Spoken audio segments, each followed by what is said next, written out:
Good morning and thank you for joining us. Our morning outlook will focus on the euro-dollar, recent developments, and its potential impact on the markets.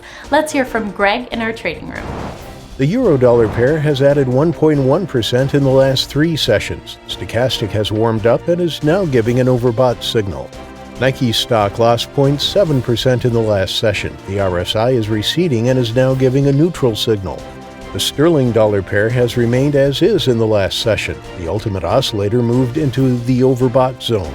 The Aussie-dollar pair has lost 0.6% in the last 2 sessions. The stochastic RSI is picking up speed and is currently negative. Thank you for sharing with us. Now let's hear from our news department.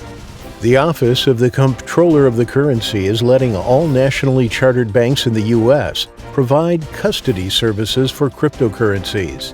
The Dow Jones Index climbed to 27,000 on upbeat earnings. The Hang Seng Index fell after the U.S. ordered a closure of China's Houston consulate.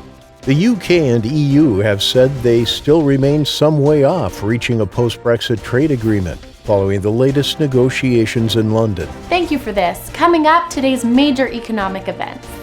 The German IFO Business Climate Index will be released on Monday at 800 GMT. The U.S. Red Book Tuesday at 12:55 GMT. The Australian CPI Wednesday at 1:30 GMT. The U.S. Fed interest rate decision Wednesday at 1800 GMT. The German unemployment rate Thursday at 7:55 GMT.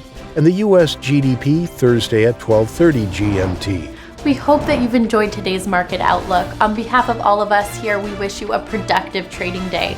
Be sure to join our next review for the latest news and events from the financial markets.